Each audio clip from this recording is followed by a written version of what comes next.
والصلاة والسلام على سيد المرسلين محمد وآله وأصحابه وأزواجه وذرياته وأهل بيته أجمعين. أعوذ بالله من الشيطان الرجيم. بسم الله الرحمن الرحيم. وما آتاكم الرسول فخذوه وما نهاكم عنه فانتهوا. وقال في موضع آخر بعد أعوذ بالله من الشيطان الرجيم: قل إن كنتم تحبون الله فاتبعوني يحببكم الله ويغفر لكم ذنوبكم والله غفور رحيم. وقال في موضع ثالث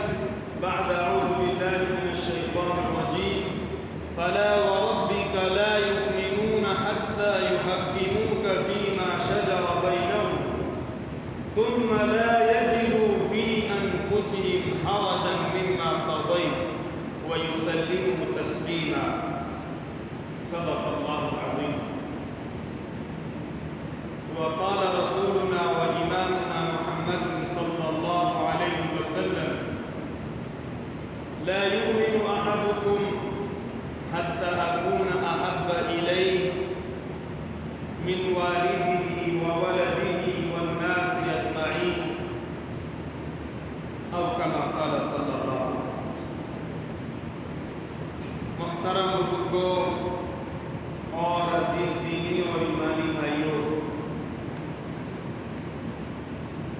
اللہ رب العزت نے جو ہمیں شریعت اور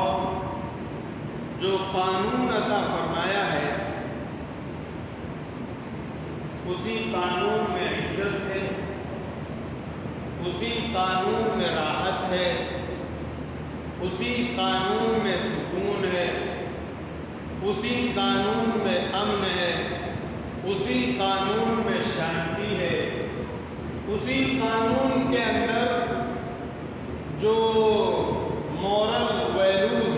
اور اخلاقی قدریں ہوتی ہیں وہ بھی اسی کے اندر. مسلمان نام ہی اس کا ہے جو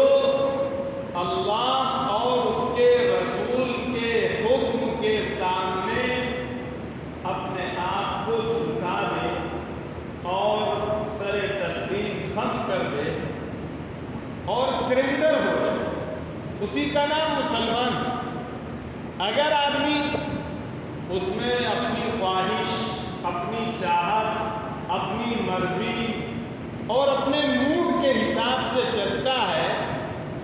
تو ڈکشنری کا جو معنی ہے مسلمان کا وہ اس کے اوپر ثابت نہیں ہے. اس وقت ہر طرف مسلمان کی جو اس کا بیچارہ پن ہے اور جو اس کی مسکنت ہے اور جو اس کی ذلت اور رسوائی ہے، اس کی بنیادی وجہ یہ ہے کہ اس نے حضور اکرم صلی اللہ علیہ وسلم کے طریقے سے کمپرومائز کیا. سنت میں عزت، سنت اس میں جاذبیت، اٹریکشن، تاثر اور وہ اس کا ایک اثر، اور اسی سنت کے اندر اللہ کی طرف سے جو رعب، جو دبدبا، جو ہیبت جناب محمد رسول اللہ صلی اللہ علیہ وسلم کو عطا کی گئی تھی. حدیث میں آتا ہے کہ 1 مہینے کی مسافت کی دوری پر اور ڈسٹینس پر آپ ہوتے تھے تو غیروں پر آپ کا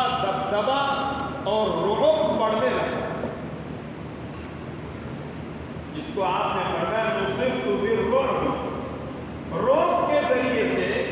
میری مدد کی، رعب کے ذریعے سے۔ میرے عزیز و بزرگ دوستو، وہ سارا کا سارا رعب حضور اکرم صلی اللہ علیہ وسلم کی سنت کے اندر آج بھی موجود، آج بھی موجود۔ ہم ذلیل کیوں ہیں؟ ہم پامال کیوں ہیں؟ ہم ذبو حال کیوں ہیں؟ اس کی ایک بنیادی وجہ سنت کو ترک کرنا ہے، سنت کو ترک۔ صحابہ ان کی عزت کا، ان کی بلندی کا، ان کی سرفرازی کا، ان کی رفعت کا، ان کے رعب کا، ان کے دبدبے کا جو راز تھا کہ وہ سنت کے ساتھ کوئی سمجھوتا نہیں کرتے۔ یہ دل کا یقین ایک مسلمان کا ہونا چاہیے کہ ہماری 100% کامیابی تاجدار بطحا محمد رسول اللہ صلی اللہ علیہ وسلم کے طریقے پر چلنے، اور اس کی بہت ساری نظیریں ہیں، بہت ساری نظیریں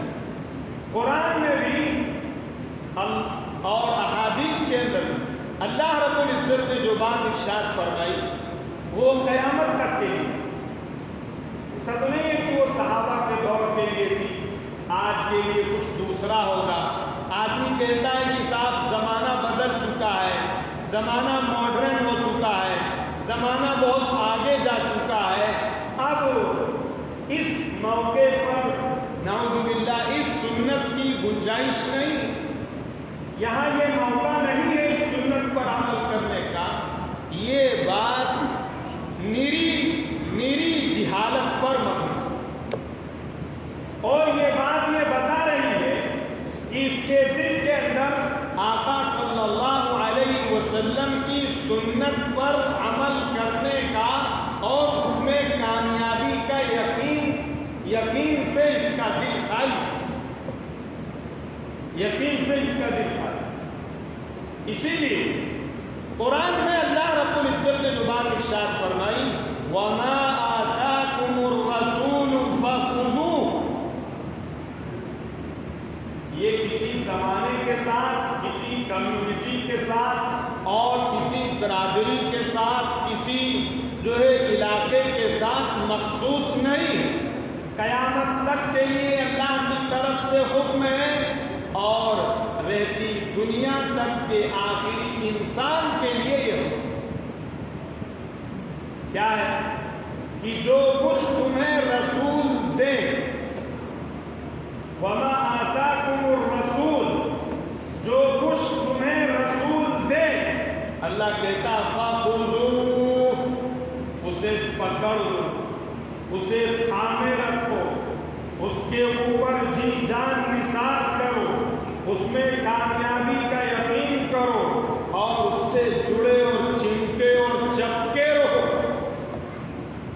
اگر اس سے ہٹے تو بے حیثیت ہوئے، اگر اس سے ٹوٹے تو کچرا اور کوڑا ہوئے۔ آگے فرمایا وَمَا نَهَاكُمْ عَنْهُ فَانْتَهُوا، اور جس چیز سے رسول تمہیں روکے، منع کرے، اس سے رک جاؤ، اس سے باز آ جاؤ۔ میرے عزیز و بزرگوں دوستو، آج جب ہم اپنا جائزہ لیں اور اپنے سماج اور اپنی کمیونٹی کا جائزہ لیں تو 90 نہیں اور آگے بڑھ کے کہا جائے 99% طبقہ وہ ہے جو سنت کے ساتھ کمپرومائز کیے ہو، اور ایک بڑا طبقہ ہے جس کے دل و دماغ میں یہ بات بٹھا دی گئی ہے کہ صاحب اب ان چیزوں پر اور ان سنتوں پر عمل مشکل ہے، اس لیے کہ اب زمانہ ماڈرن ہو چکا ہے۔ یہ بھی دماغ میں گھس گئے، یہ کیڑا بھی دماغ میں گھس گئے۔ میرے عزیز و بزرگوں دوستو، ہماری ذلت، ہماری پستی، ہمارے بے حیثیت ہونے میں سب سے بنیادی چیز یہی۔ دیکھیے سیرت، دیکھیے سیرت کیا کہے، اور سنت پر کیسے ایک شخص کو پراؤڈ اور فخر ہونا چاہیے۔ حضرت امیر المؤمنین عمر رضی اللہ تعالی عنہ جب تشریف لے جا رہے تھے شام کی سرزمین پر، تو راستے میں ایک جلیل القدر صحابی، انہوں نے آپ کو روکا اور ان سے یہ التماس اور درخواست کی کہ آپ امیر المؤمنین، آپ مسلمانوں کے نمائندے اور مسلمانوں کے امیر اور مسلمانوں کے خلیفہ، آپ تشریف لے جا رہے ہیں تو آپ ایسی شان کے ساتھ جائیے اور ایسے آؤ بھاؤ کے ساتھ جائیے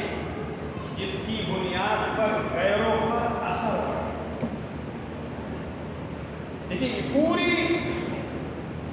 جو مینٹلٹی ہماری اور اس قصے سے جو پیغام دیا گیا وہ ہر مسلمان کو اپنے دل و دماغ میں رکھنا چاہیے، اور یہی اسپرٹ اپنے معصوم بچوں اور بچیوں میں پیدا کرنی چاہیے۔ اس وقت امیر المؤمنین کے کرتے پر 12 پیوند، کتنے پیوند تھے؟ 12 پیوند۔ تو کہا آپ یہ کرتا اتار دیجیے، ذرا اچھے کپڑے پہن لیجیے، اور پیوند لگا کپڑا پہننا یہ ہمارے آقا تاجدار بطحا محمد رسول اللہ صلی اللہ علیہ وسلم کی سنت ہے۔ اس میں ذرہ برابر کسی مسلمان کو حقارت نہیں محسوس کرنی چاہیے۔ کیا ہے، میں اپنے سے پوچھوں، آپ اپنے سے پوچھیں، کیا ہے یہ؟ ایک آدمی آفس جاتا ہے اور وہ اپنا پورا حلیہ چینج کرتا ہے۔ ایک آدمی کسی انٹرویو کے لیے جاتا ہے، اپنا پورا حلیہ چینج کرتا ہے۔ حساب اگر ہم اس حلیے کے ساتھ جائیں گے تو وہاں ہمیں کوئی پوچھے گا، وہاں ہمارا کوئی ویلیوشن ہماری نہیں، ہمیں کوئی امپورٹنس اور کوئی اہمیت نہیں دی جائے گی۔ لہذا وہ سارے غیروں کے طریقے اختیار کر لیتے، ٹائی لگا لیتا ہے، پتلون پہن لیتا ہے، اور جو لباس ہوتے ہیں وہ پہنتا ہے، تاکہ غیروں کا طریقہ اختیار کر کے غیروں کی نگاہ میں عزت دار بن جائے۔ اپنے نبی کے طریقے کو چھوڑ کے غیروں کے طریقے کو اختیار کر کے یہ آج عزت تلاش کر رہا ہے۔ اسی لیے یہ ذریعہ، اسی لیے کہا اتار دیجیے، اتار دیا۔ ترکی گھوڑا لے کے آئے، ترکی گھوڑے پہ سوار ہو گئے، اور اس کے بعد امیر المؤمنین اس گھوڑے سے نیچے اتر گئے اور اپنا پرانا کرتا پہنا۔ یہ قصہ کہانی نہیں سنایا گیا، حساب قصہ سن لیا گیا، ماشاءاللہ سبحان اللہ کہہ دیا گیا، چھٹی مل گئی۔ یہ اسپرٹ نہیں ہونے کی وجہ سے آج ہم ذلیل ہیں، آج ہم خوار ہیں،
عزت ہم کہاں تلاش کریں؟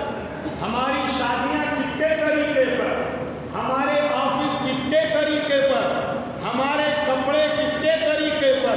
ہمارے چہرے کس کے طریقے پر، ہمارے لین دین کس کے طریقے پر، ہمارے بود و باش اور رہن سہن کے اسٹائل اور طرز کس کے طریقے پر، ہماری نوجوان نسلوں کے بال کی کٹنگ کس کے طریقے پر، ان کے جسم میں کپڑے کس کے طریقے پر، اور کون لا کے دینے والا ہے؟ ہم اور آپ لا کے دینے والے ہیں۔ ہم سمجھتے ہیں کہ غیروں کے طریقوں میں ہم نے عزت تلاش کی ہے، اسی لیے اللہ نے ہمیں ذلیل۔ یہ ہے بنیاد، یہ ہے بنیاد۔ غیروں کے طریقے میں آج ہم عزت تلاش کر رہے ہیں، غیروں کے اسٹائل میں، غیروں کے کلچر میں، غیروں کی سویلائزیشن میں، غیروں کے اسٹائل میں آج ہم عزت تلاش کر رہے ہیں۔ ورنہ جس دن ہم یہ عزت تلاش کرنے لگیں گے، اللہ ہمیں ذلیل کرے گا، اور جب اللہ کسی کی ذلت کا فیصلہ کر دے تو ساری دنیا کی پارٹیاں مل کر بھی اسے عزت نہیں دے سکتی۔ سمجھتے ہیں کہ پارٹیاں بدلیں گی اور سیاستدان بدلیں گے تو حالات صحیح ہو جائیں گے۔ حالات، میرے عزیز و بزرگ دوستوں، اعمال صحیح کرو، اپنے آپ کو 100% سنت پر لے آؤ، اللہ آج بھی تمہارا دبدبہ غیروں کے دلوں میں اتار، غیروں کے دلوں میں دبدبہ تمہارا ہے۔ کانپے گا آدمی، لرزے گا آدمی، اور تھرائے گا آدمی، باطل تھرائے گا، لیکن کب؟ جب ہم سنت کے اوپر اپنا سنت سے تعلق ویسا وابستہ کریں گے جیسے ایک مسلمان کا تعلق سنت سے ہونا چاہیے۔ ایک مسلمان کا تعلق سنت سے ہونا چاہیے۔ ہماری اولاد، ہمارے چھوٹے چھوٹے بچے، معصوم بچے آج ان کے بدن پر اور ان کے جسموں پر کن کا لباس ہو؟ کون لا کے دیتا ہے؟ کون ان کو پرووائڈ کرواتا؟ وہ غیروں کے ننگے، الٹے، سیدھے، بدبودار، نجس، پلیوٹڈ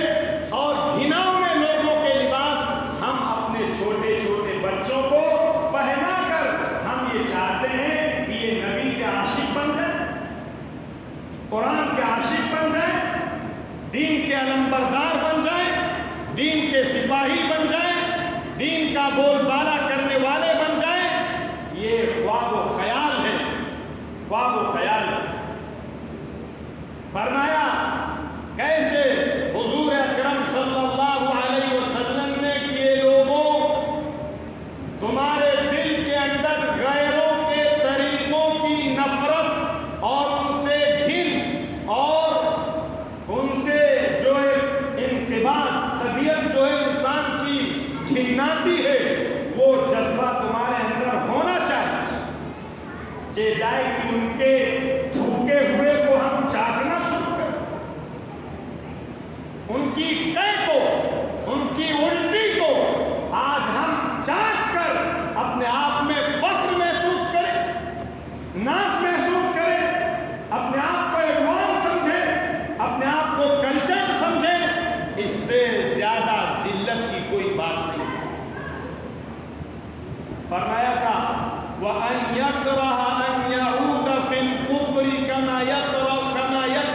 أَن يُقْذَفَ فِي النَّارِ، کہ غیروں کے دین کی طرف، ان کے مذہب کی طرف، ان کی ملت کی طرف، ان کے طریقوں کی طرف، ان کے اسٹائل کی طرف لوٹنے کو ایسے ناپسند کیجئے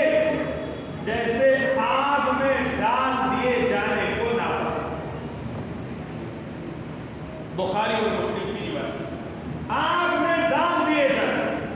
میرے عزیز و بزرگوں دوستوں، جیسے پاخانے سے نفرت ہوتی، جیسے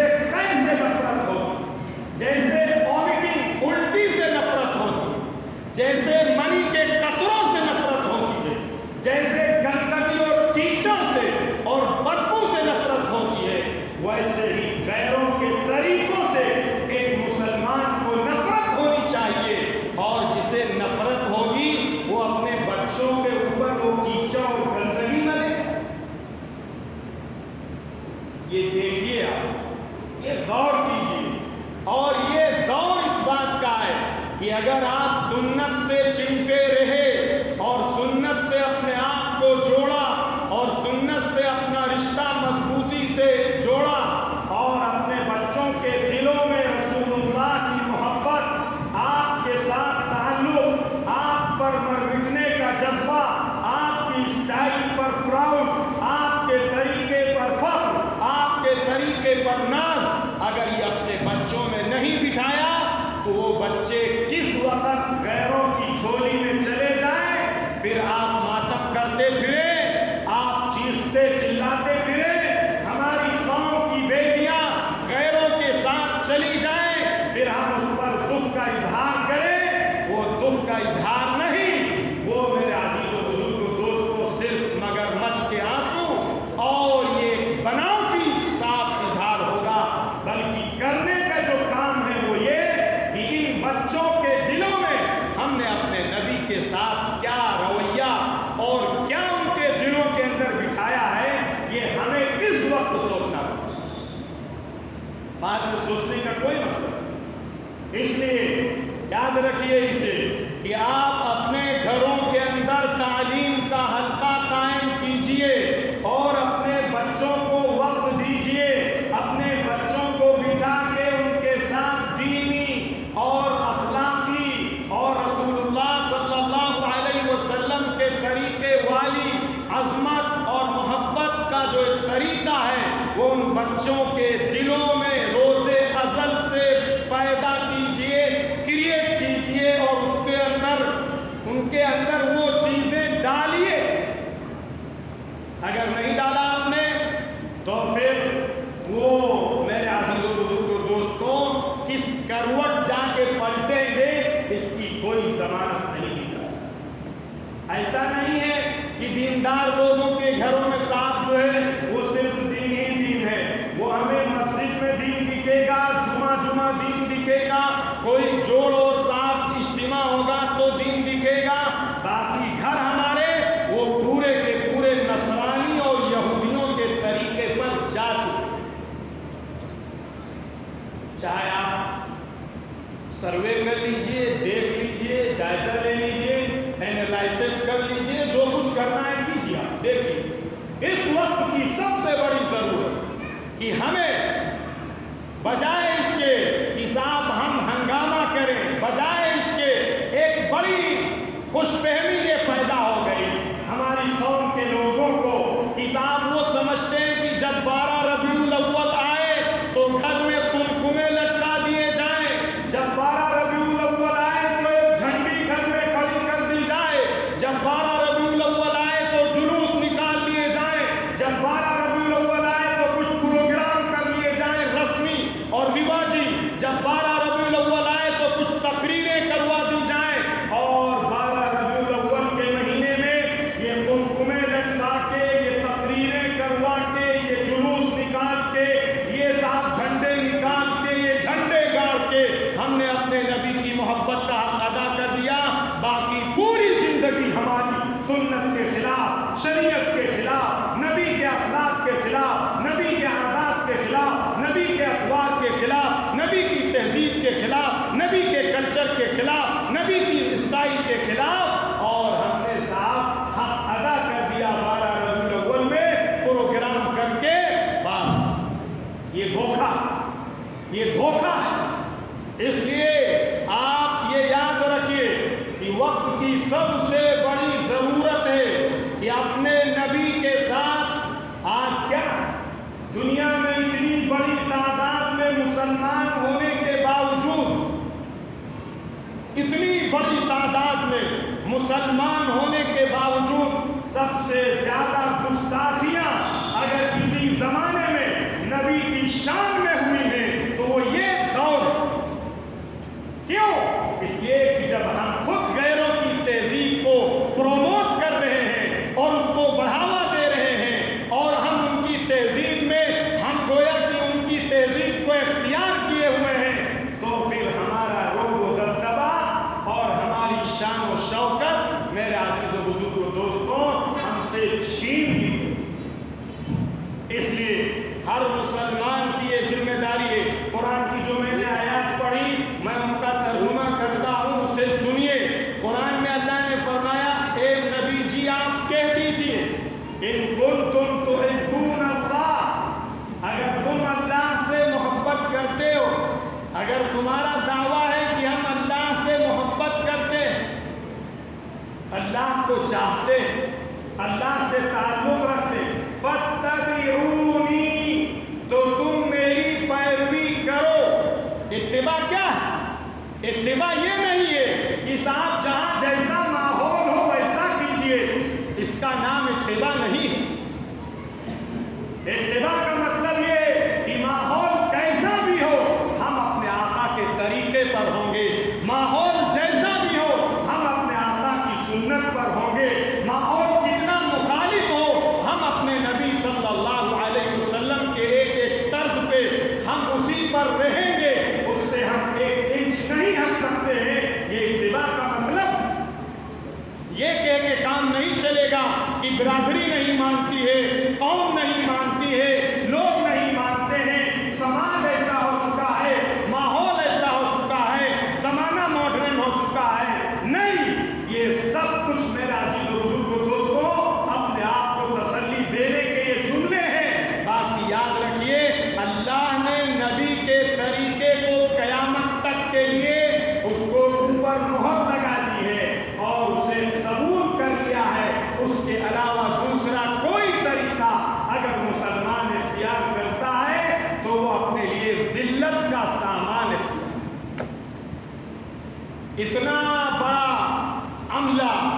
اور اتنی بڑی تعداد مسلمانوں کی اگر یہ سنت اور شریعت پر آ جائے، باطل آج لرز جائے۔ سارے آدمی کوئی کمنٹ لکھ رہا ہے، کوئی ویڈیو شیئر کر رہا ہے، کوئی آڈیو بنا رہا ہے، کوئی مضمون لکھ رہا ہے، کوئی کیا کر رہا ہے میرے عزیز و بزرگوں دوستوں، لیکن کیا ہمارے دل پہ بھی کچھ تبدیلی، ہمارے سماج پہ کوئی تبدیلی، ہمارے بچوں کے رہن سہن اور ان کے ڈریس اور ان کے کپڑوں میں کوئی چینجز، اور ہمیں اپنی کمیونٹی میں کوئی چینجز، کوئی تبدیلی دکھائی دے رہی؟ یا آپ اپنے سے پوچھئے، یا ہر روز ہم اور زیادہ ایڈوانس بنے یعنی ذلت کی طرف چلیں؟ اس لیے قرآن میں فرمایا گیا اگر تم اللہ سے محبت کرتے ہو تو میری اتباع کرو، ہر جگہ پہ،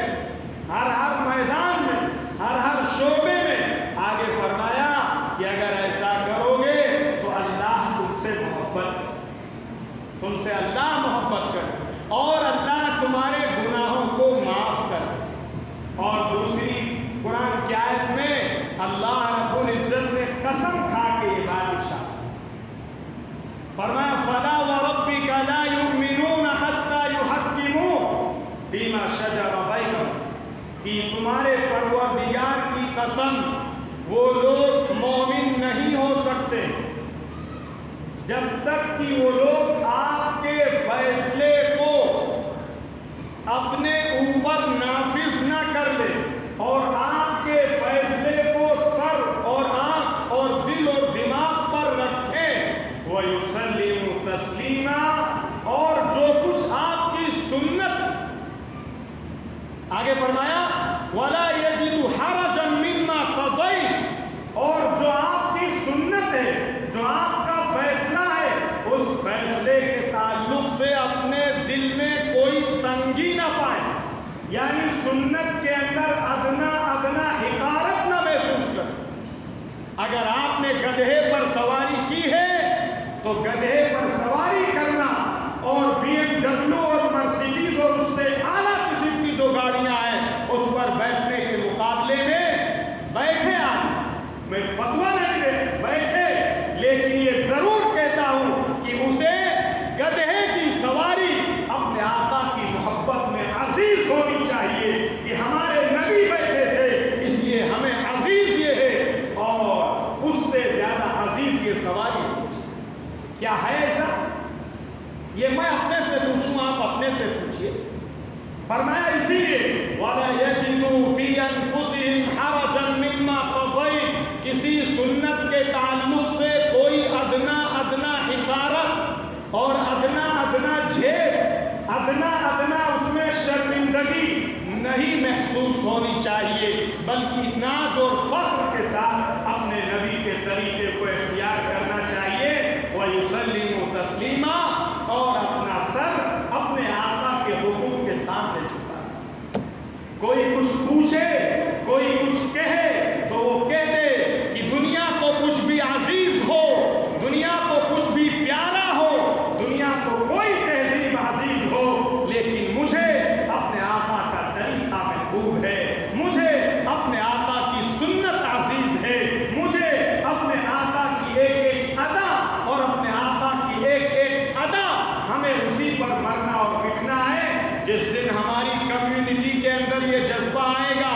اور غیروں کے طریقوں کو تھوک دیں گے، ان سے گھن کریں گے، ان سے نفرت کریں گے، یاد رکھیے اللہ آپ کا دبدبا آپ کو پھر سے واپس کر کے دکھائے گا۔ اللہ غیروں کے دلوں میں آپ کا دبدبا بٹھا کے دکھائے گا، غیر پھر سے آپ سے لرزیں گے۔ لیکن یہ کوئی چھوٹا موٹا کام نہیں ہے، یہ ہر فرد کو، ہر آدمی کو، اپنے سے لے کے اپنے بچے تک، اپنی بیوی تک، اپنی فیملی کے تمام ممبروں تک یہ کام کرنا ہوگا۔ اگر یہ کام کیا گیا تو یاد رکھیے ہم بھی باقی رہیں گے، ہمارا وجود باقی رہے گا، اس لیے کہ نبی کی شریعت باقی رہے گی، نبی کی سنت باقی رہے گی۔ اور اگر ہم نے اپنا وجود اپنے نبی سے کاٹ لیا،